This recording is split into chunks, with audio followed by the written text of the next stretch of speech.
Amigos del canal Oscar TV, aquí les muestro que en este canal tenemos gran variedad de videos. Espero que se suscriban y apoyen el canal.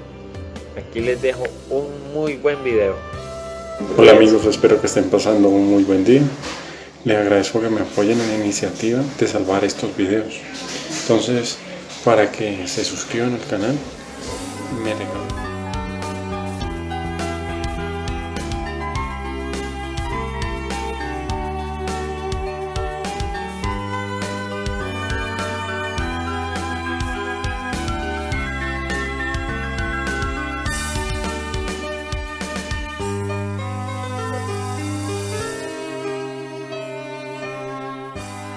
Un café con Galat. Hola, muy buenas noches, bienvenidos a su programa Un café con Galat. Les recordamos que el tema que tenemos para hoy es obedecer a Dios o al Papa. Y para hablar de este tema tenemos como invitados a Cristian Ferrer, quien es el coordinador pastoral de la Universidad La Gran Colombia. También tenemos como invitado a Moisés Rojas, quien es docente e investigador. Les recordamos que ustedes se pueden comunicar marcando el 018-115-116 o al 287-8355. Nos pueden escribir a uncafecongalat@teleamiga.com o visitar nuestra página web www.uncafecongalat.com. Este programa es conducido y dirigido por el doctor José Galat, quien es el presidente. Obedecer a Dios es obedecer al Papa, normalmente. Pero ¿qué ocurre en ciertas ocasiones de excepción? Es lo que vamos a ver.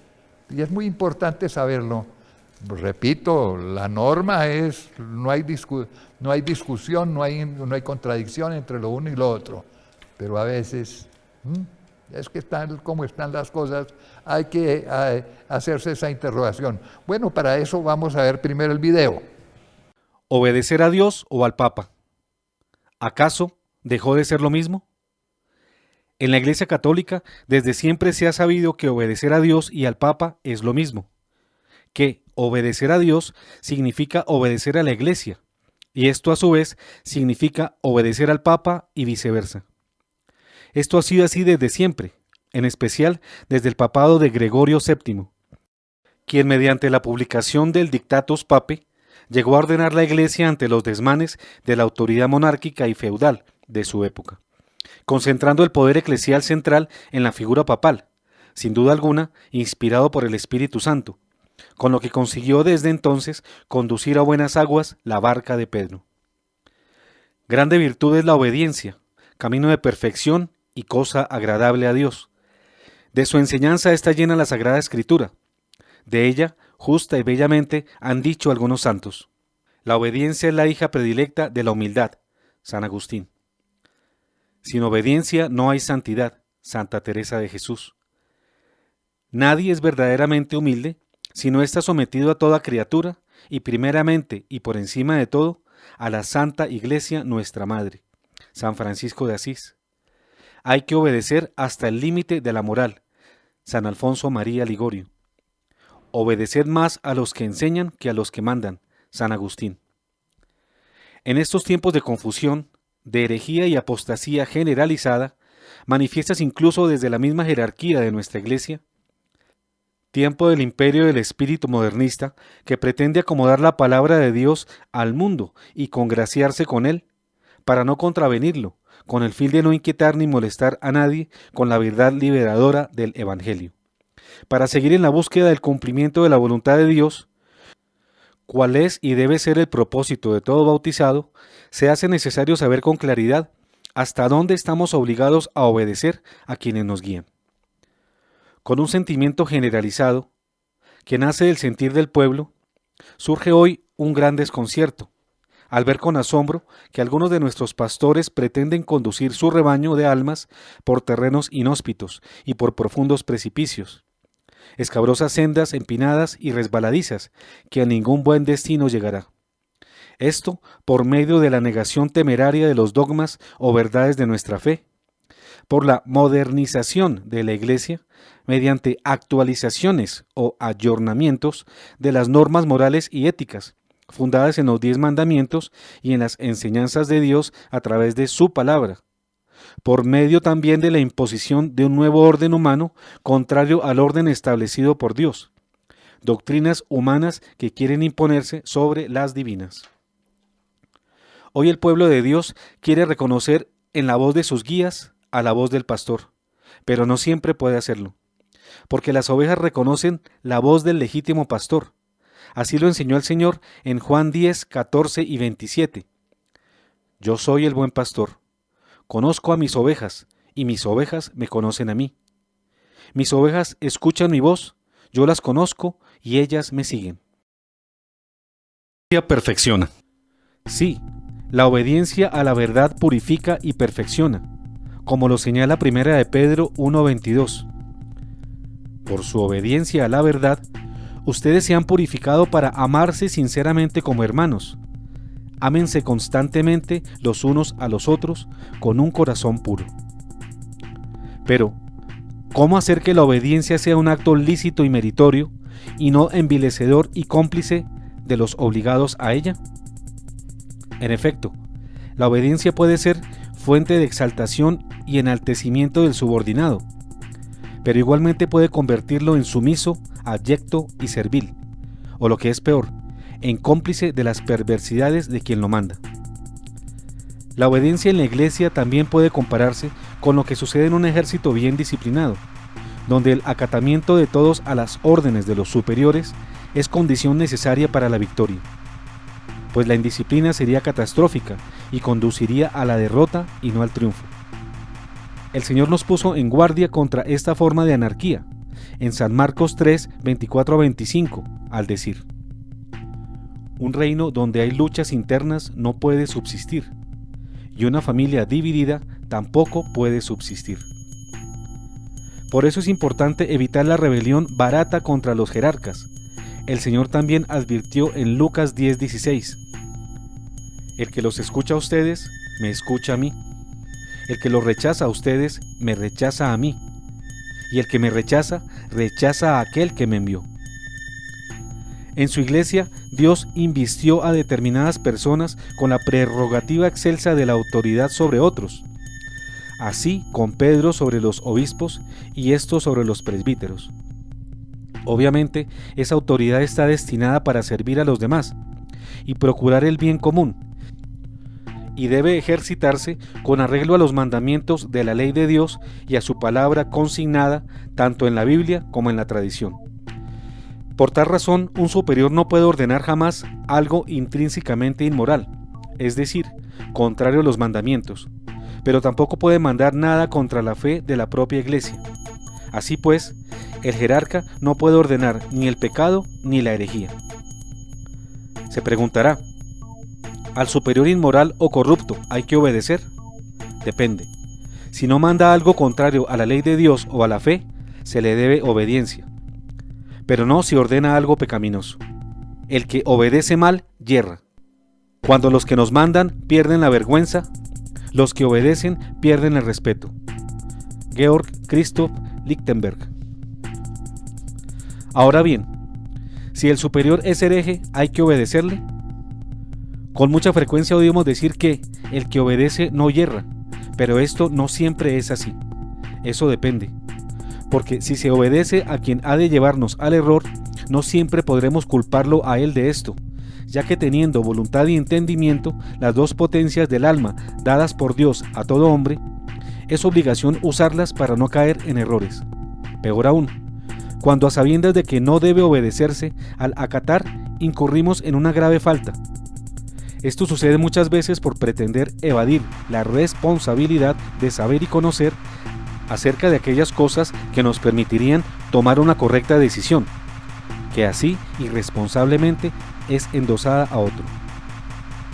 Los que obedecen sin discernir lo que deben obedecer caen en pasiva inercia sin percatarse si lo mandado es bueno o es malo, si es conforme a la ley de Dios o en contravía de ella.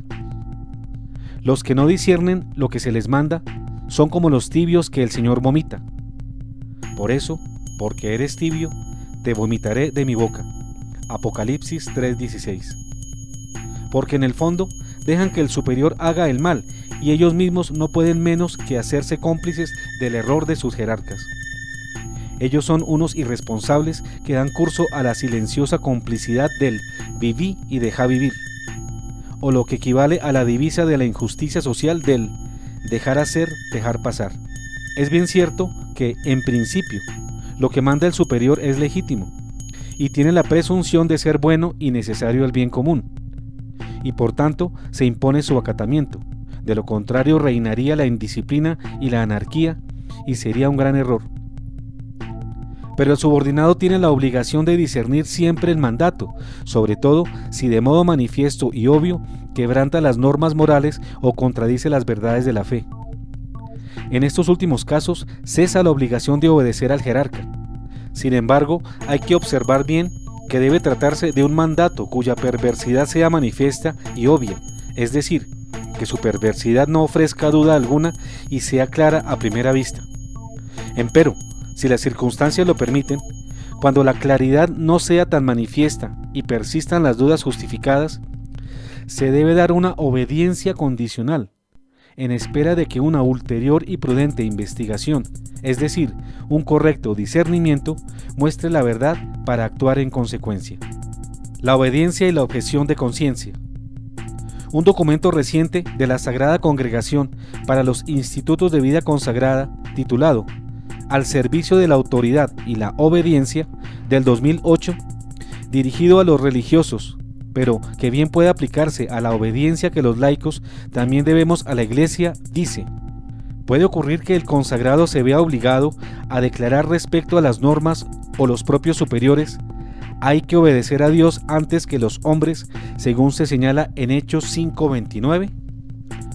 Sí, responde el documento, esto puede ocurrir en razón de la objeción de conciencia a la que toda persona se obliga y tiene derecho. Y paso seguido, el documento hace estas recomendaciones.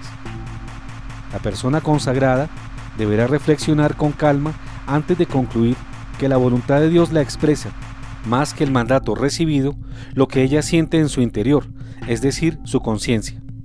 También dice el documento: afirmar que lo que cuenta es la voz de Dios y no las mediaciones, esto es, la autoridad humana, y rechazar estas o aceptarlas solo a conveniencia, puede quitar significado al voto de obediencia y vaciar la propia vida de una de sus características esenciales.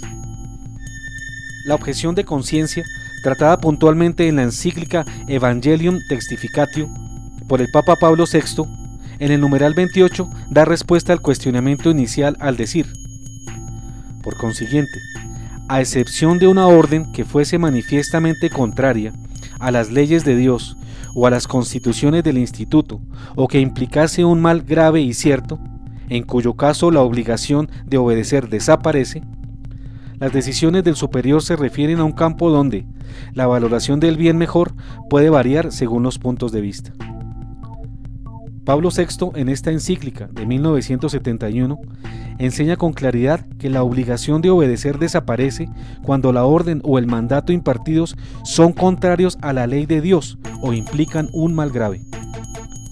En la Declaración Dignitatis Humanae sobre la libertad religiosa de 1965, también firmada por Pablo VI, en el artículo 2 se dice: esta libertad consiste en que todos los hombres han de estar inmunes de coacción, tanto por parte de individuos como de grupos sociales y de cualquier potestad humana, y esto de tal manera que, en materia religiosa, ni se obliga a nadie a obrar contra su conciencia, ni se le impida que actúe conforme a ella, en privado y en público, solo o asociado con otros, dentro de los límites debidos.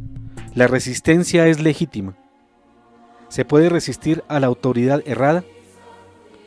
En la correcta observancia de los preceptos divinos, frente al error y la mentira, no solo existe la posibilidad de hacerlo, es un imperativo, ya que de lo contrario seríamos cómplices del error y del pecado así manifiesto. San Pablo en Romanos 16, 17-19 así lo enseña. Les ruego, hermanos, que se cuiden de los que provocan disensiones y escándalos, contrariamente a la enseñanza que ustedes han recibido. Eviten su trato, porque ellos no sirven a nuestro Señor Jesucristo, sino a su propio interés, seduciendo a los simples con palabras suaves y aduladoras. En todas partes se conoce la obediencia de ustedes, y esto me alegra, pero quiero que sean hábiles para el bien y sencillos para el mal.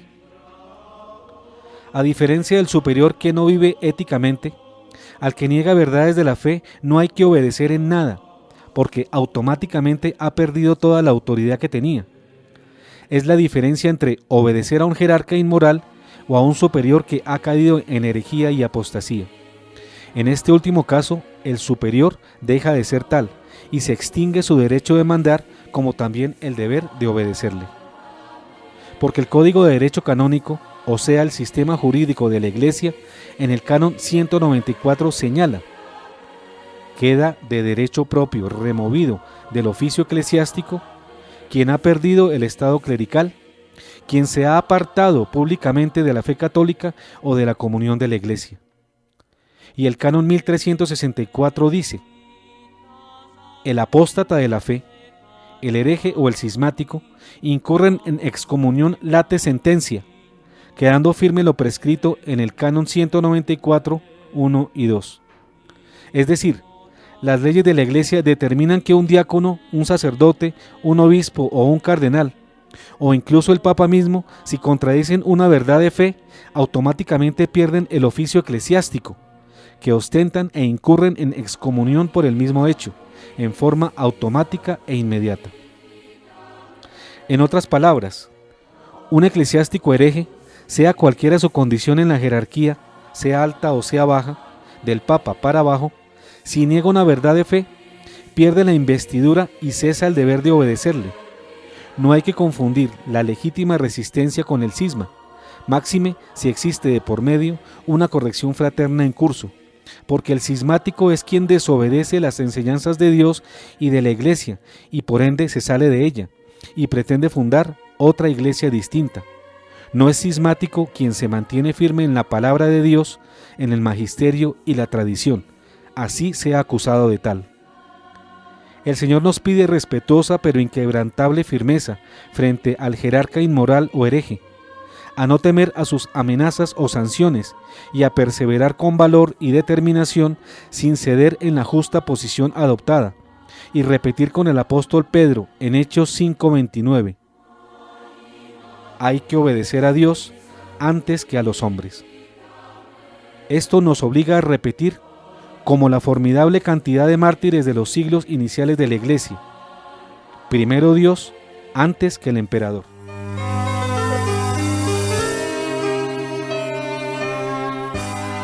Un café con Galat. Obedecer a Dios o al Papa. La obediencia al Papa y San Roberto Belarmino. Y cuando el emperador de la Iglesia, que es el Papa, llegara a incurrir en herejía, ¿hay que obedecerlo? Lo primero que tenemos que decir es que esto es imposible. Un Papa legítimo, sí, legítimo, jamás puede ni podrá equivocarse en materia de fe ni de moral.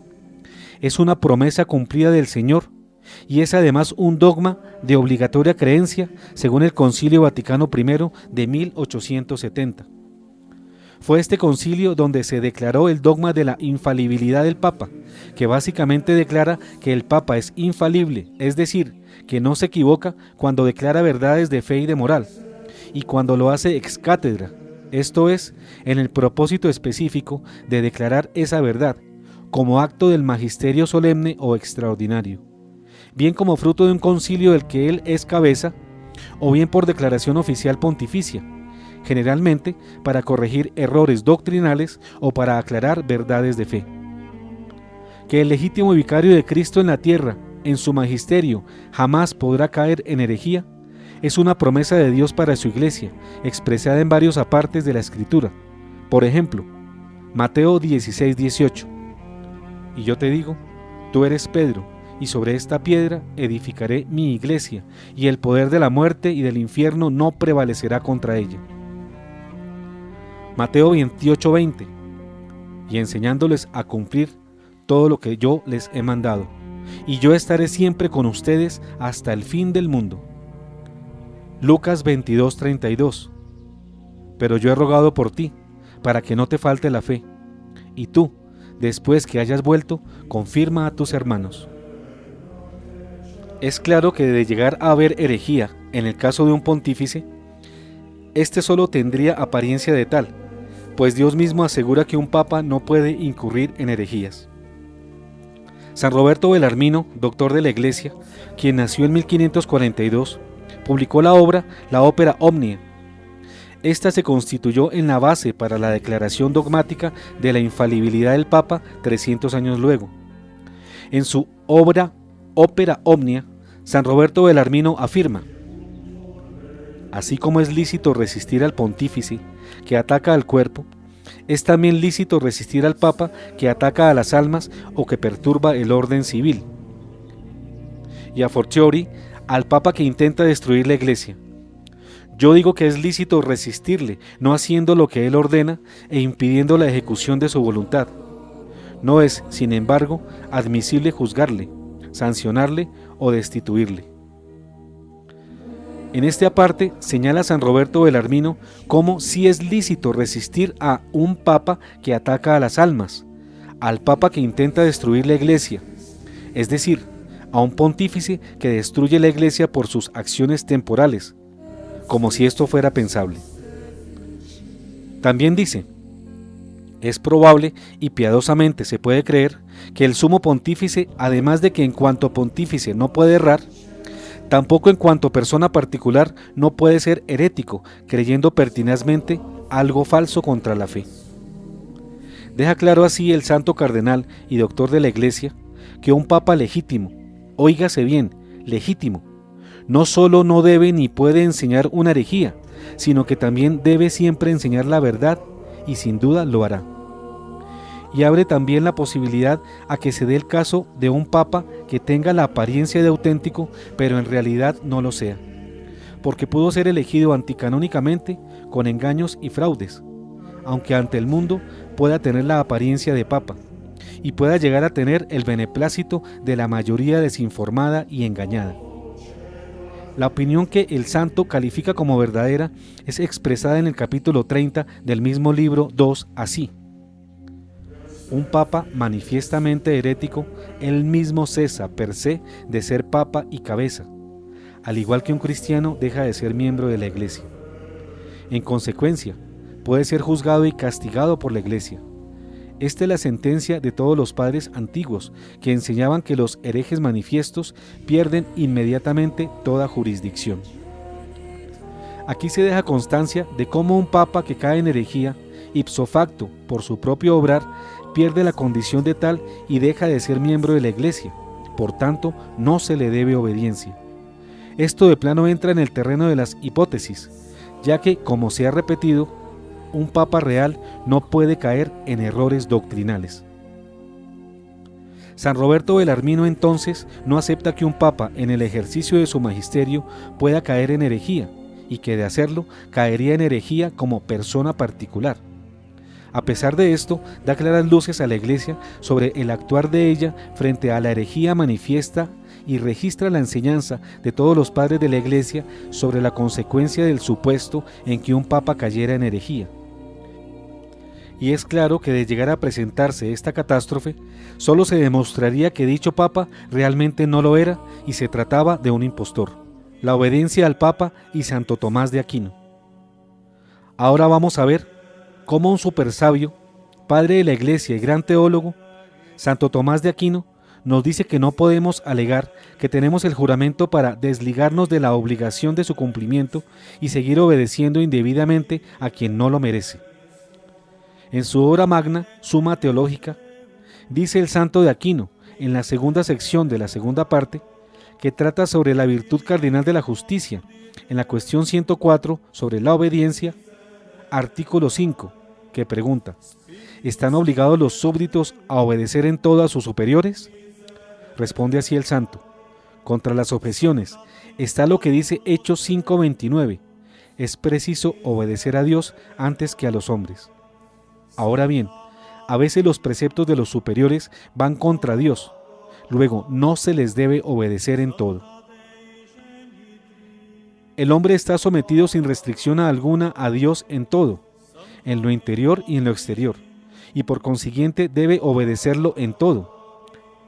Los súbditos, en cambio, con respecto a sus superiores, no lo están en todo, sino en determinadas materias, y en estas los superiores son intermedios entre Dios y sus súbditos. En las otras cosas, sin embargo, están sometidos inmediatamente a Dios, que los instruye por la ley natural o por la escrita. Esto nos recuerda una vez más que existen obediencias ilícitas, cuando éstas son complicidades en el mal obrar y pretenden, en el estricto cumplimiento de un deber de obediencia, pasar por encima de las mismas leyes de Dios y de sus preceptos, por una malentendida obligación que se torna así culposa. Y continúa el seráfico padre Tomás en el mismo artículo 5. Del mismo modo, hay dos razones por las que se puede acontecer que el súbdito no esté obligado a obedecer en todo a su superior. Primero, por un precepto de una autoridad mayor. Así, comentando aquel texto de Romanos 13:2, quien resiste a la autoridad atrae sobre sí la condenación, dice la glosa: si algo te manda el procurador, ¿deberás cumplirlo si va en contra del procónsul? Más aún, si el procónsul manda una cosa y el emperador otra, ¿puede haber alguna duda en no hacer caso de aquel y servir a éste? Luego, si el emperador manda una cosa y Dios otra, se debe obedecer a éste y no hacer caso de aquel. Segundo, el inferior no está obligado a obedecer al superior si le manda algo en lo que el súbdito no depende de él. Y, en efecto, dice Séneca, se equivoca el que cree que la servidumbre afecta al hombre entero. Su parte más noble está exenta. Los cuerpos están sometidos y entregados como esclavos a sus dueños, pero el alma es dueña de sí misma. Por consiguiente, en lo que se refiere a los actos interiores de la voluntad, el hombre no está obligado a obedecer a los hombres, sino solo a Dios. Es decir, aclaramos nosotros, la primera razón habla de obedecer a Dios antes que al emperador, cuando la orden del jerarca humano es contraria a la de Dios. Y la segunda da cuenta de la imposibilidad de obedecer al superior, cuando el inferior descubre que la orden impartida va en contra de su propia conciencia y pretende superar la potestad de su alma, de la cual es dueño solamente él mismo y Dios, su creador. La obediencia al Papa y San Alfonso María Ligorio. Sobre las enseñanzas de San Roberto Belarmino, otro gran santo, San Alfonso María de Ligorio, en su libro La verdad de la fe, dijo: que algunos papas hayan caído en herejía, algunos han tratado de probarlo, pero no lo han probado, ni nunca lo probarán. Nosotros vamos a probar claramente lo contrario en el capítulo 10. Pero además, si Dios permitiese que un papa fuese hereje notorio y contumaz, éste dejaría de ser papa y la sede quedaría vacante. Mas si fuera hereje oculto y no propusiese a la iglesia ningún dogma falso, entonces no causaría ningún daño a la iglesia. Pero nosotros tenemos que presumir con justicia, como dice el cardenal Belarmino, que Dios no permitiría jamás que ningún pontífice romano, ni siquiera como doctor u hombre privado, llegue a ser hereje notorio, ni siquiera oculto. El punto clave a distinguir es que ningún papa que sea verdadero papa puede cometer herejía, como sí puede incurrir en ella quien tiene la apariencia de papa, pero realmente no lo es. La infalibilidad del Papa y Benedicto XVI. Así como un presidente no está por encima de la constitución de su país, sino a su servicio, el sumo pontífice no está tampoco por encima de la Biblia ni de la tradición de la Iglesia, y a éstas ha de someterse y obedecer. Vamos a ver, en abundancia de razones, lo que nos dice con autoridad el sabio y obediente Papa Benedicto XVI sobre cómo los poderes del Papa no son ilimitados. En su libro La sal de la tierra, capítulo 7, llamado El dogma de la infalibilidad, Joseph Ratzinger afirma: este dogma no significa que todo lo que diga el Papa sea infalible. Significa exactamente que en el cristianismo, en la fe católica en todo caso, hay una última instancia para tomar decisiones. Significa que el Papa tiene autoridad para decidir, con carácter vinculante, en las cuestiones esenciales, y que nosotros, en definitiva, podemos tener la certeza de que la herencia de Cristo se ha interpretado correctamente. Continúa el Papa Benedicto XVI. El Papa, lógicamente, también está sujeto a ciertas condiciones, que a él le obligan en grado sumo, para garantizar que no se trata de una decisión suya, de su conciencia subjetiva, sino que se ha tomado conforme a la conciencia de la tradición. El obispo de Roma, que, naturalmente, debe oír a toda la Iglesia en su conjunto y no crear una nueva fe, tiene una función que está en la línea de la promesa petrina. Después se formuló de una forma inteligible y de hecho fue definitiva a partir del año 1870. Sobre el mismo tema de la infalibilidad papal y sobre el obrar del Espíritu Santo, en una asombrosa declaración sobre el primado de Pedro, publicada en el portal abc.es a comienzos de 2013, el cardenal Ratzinger afirmó en 1997 a la televisión alemana respecto a lo sucedido a lo largo de la historia de los 264 sucesores de Pedro que hay muchos papas que el Espíritu Santo probablemente no habría nombrado. También dijo en aquella ocasión sobre el obrar del Espíritu Santo en un cónclave: yo no diría que el Espíritu Santo elige al Papa, pues no es que tome el control de la situación, sino que actúa como un buen maestro, que deja mucho espacio, mucha libertad, sin abandonarnos. Amarrados por un juramento de obediencia. Oímos con frecuencia obispos y sacerdotes bien intencionados que nos dicen: somos conscientes de que jerarquías superiores enseñan cosas contra la fe o la moral, pero nosotros tenemos un juramento que nos obliga a la obediencia a esas jerarquías. ¿Qué podemos hacer? En principio se debe decir que hay que ser fiel a ese voto o juramento, y debe cumplirse. Pero hay circunstancias de excepción, como lo acabamos de ver, y nos lo expresan las Sagradas Escrituras, el derecho canónico y el mismo magisterio de la Iglesia. Precisamente en un programa anterior, de fecha 6 de marzo de 2012, en este Café con Galat, llamado Amarrados por un juramento de obediencia, cuando Benedicto XVI no había presentado aún su renuncia, tratamos este tema. Vamos a repetir algunos de sus apartes que hoy, 4 años luego, tienen mayor vigencia. Primero, ¿qué es la obediencia? La obediencia es una virtud.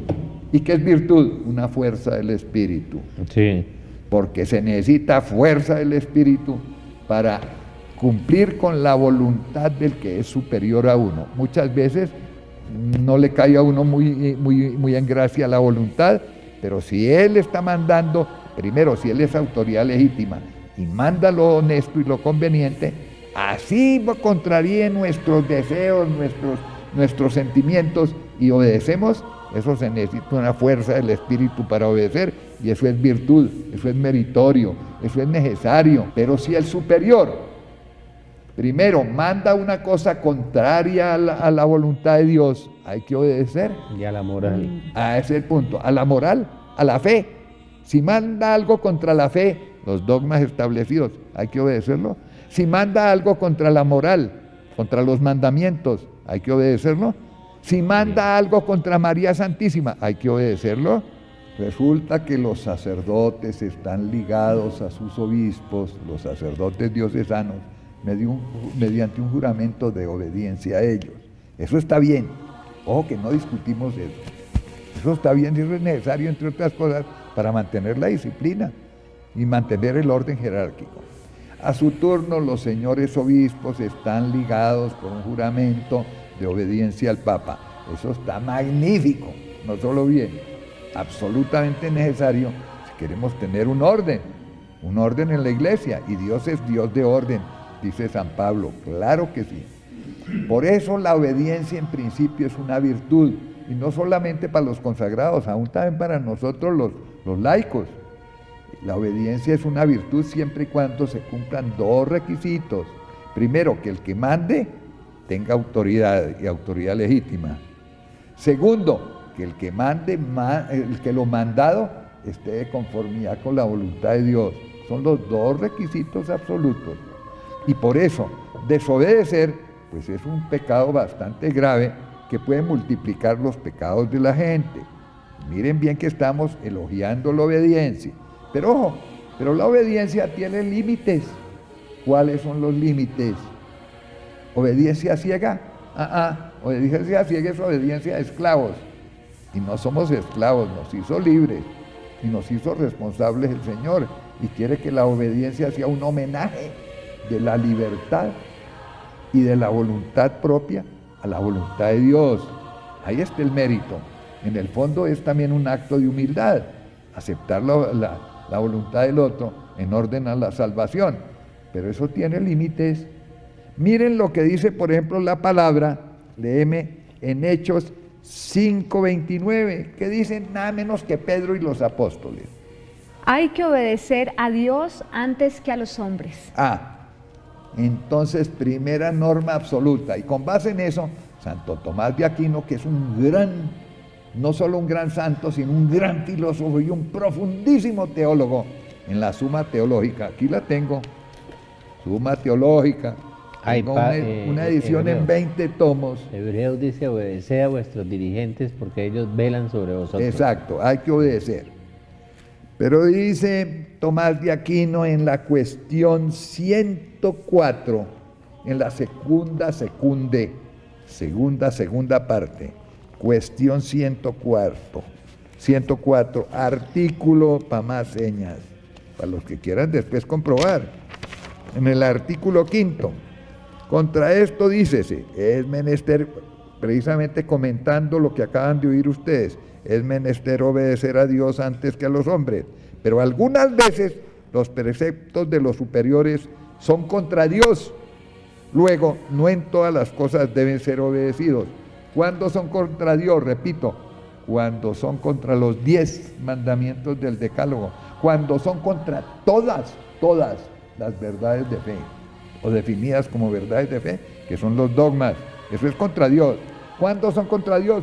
Cuando son contra los sacramentos, los 7 sacramentos, cuando son contra María, eso es ir contra Dios. ¿Y qué dice en la cuestión? Contra el derecho canónico, ¿no? En la cuestión siguiente, Tomás de Aquino, segunda, en la cuestión 105, artículo, lo leo porque es muy preciso. Eso es el artículo 2, dice lo siguiente: aun cuando el hombre deba poner todo cuidado para obedecer a cualquier superior, sin embargo, debe obedecer más a la autoridad superior que a la inferior. Ahora explicamos eso. Y la prueba de esto es que se omite el precepto del inferior si es contrario al del superior. Luego, dedúcese que cuanto más superior es el que manda, tanto es más grave el serle desobediente. Que cuando un superior envía una orden que contraría la autoridad de un superior mayor que él, no hay que obedecerlo. Ante todo lo visto a lo largo de este video, queda claro que el Papa, que en verdad es tal, no puede cometer herejía, pero sí puede incurrir en ella el que aparenta serlo y en realidad no lo es. Esto puede suceder cuando una persona usurpa el papado o cuando lo eligen a él, contrariando el derecho canónico de la Iglesia. Precisamente de esta causal última habla San Francisco de Asís en su célebre profecía acerca del Papa falso que se presentará al final de los tiempos. Dijo el santo de Asís: habrá muy pocos cristianos que obedecerán al verdadero sumo pontífice y a la Iglesia romana con corazones leales y caridad perfecta. En el momento de esta tribulación, un hombre, elegido no canónicamente, se elevará al pontificado y con su astucia se esforzará por llevar a muchos al error y la muerte. Algunos predicadores mantendrán silencio sobre la verdad y otros la hollarán bajo sus pies y la negarán. La santidad de vida se llevará a cabo en medio de burlas, proferidas incluso por aquellos que la profesan hacia el exterior. Pues en aquellos días nuestro Señor Jesucristo no les enviará a estos un verdadero pastor, sino un destructor. Respetuosa y fraterna resistencia. Ya dijimos en nuestro programa anterior que antes de tomar una posición frente a las enseñanzas del Sumo Pontífice, hay que intentar el camino bíblico de la corrección fraterna que en Mateo 18, 15 a 20, Cristo nos señala: si tu hermano peca, ve y corrígelo en privado. Si te escucha, habrás ganado a tu hermano. Si no te escucha, busca 1 o 2 personas más para que el asunto se decida por la declaración de 2 o 3 testigos. Si se niega a hacerles caso, dilo a la comunidad. Y si tampoco quiere escuchar a la comunidad, considéralo como pagano o publicano. Les aseguro que todo lo que ustedes aten en la tierra quedará atado en el cielo, y lo que desaten en la tierra quedará desatado en el cielo. También les aseguro que si 2 de ustedes se unen en la tierra para pedir algo, mi Padre que está en el cielo se lo concederá. Porque donde hay 2 o 3 reunidos en mi nombre, yo estoy presente en medio de ellos. Esta corrección naturalmente está a cargo de los señores cardenales y obispos de nuestra amada Iglesia, quienes en forma benevolente y amistosa, pero con firmeza inquebrantable, deben recorrer esta vía antes de tomar otras decisiones. Este es el camino que deben recorrer quienes buscamos vivir en la verdad y defenderla de sus detractores. Pues para vivir en la verdad y ser libres por acción de ella, primero debemos cumplir con los preceptos del Señor, quien es en su propia persona camino, verdad y vida. Esto es, obedecerlo en todo, serle fiel en todo, estar dispuesto a todo con tal de no salirse de sus enseñanzas. Así nos lo enseña San Juan en el capítulo 8, versos 31 y 32, al decir: dijo Jesús a aquellos judíos que habían creído en él: si ustedes permanecen fieles a mi palabra, serán verdaderamente mis discípulos, conocerán la verdad y la verdad los hará libres. Entonces, es condición para ser libres en la verdad, que es Jesucristo, permanecer fieles a su palabra. Por ello siempre hay que obedecer a Dios antes que a los hombres, según enseña la Biblia en Hechos 5:29. Continuamos entonces aquí en Un Café con Galán. Les recordamos que estamos tratando el tema obedecer a Dios o al Papa. Es el tema que estamos tratando el día de hoy. Usted se puede comunicar con nosotros al 018-115-116 o a la línea 287-8355. Continuamos, doctor. Bueno, ustedes han visto el video, es muy claro y es muy sereno. Además, es un llamamiento a la conciencia de cada uno de ustedes. Llamamiento sereno, con base en las Escrituras, con base en las enseñanzas de todos los teólogos, de los teólogos más importantes de la Iglesia. Vivimos un momento de excepción, un momento sumamente difícil, y hay que saberlo resolver con cordura y con la palabra de Dios. Pero tiene la palabra mis invitados. A ver, Moisés, ¿tú qué opinas? Infortunadamente se ha perdido esa obediencia a Dios. Cuando se niegan los mandamientos, por ejemplo, yo he oído a un sacerdote en varias oportunidades decir que nosotros que los mandamientos son para los judíos y que nosotros nos estamos rigiendo por las bienaventuranzas, pero que aquí en Colombia estamos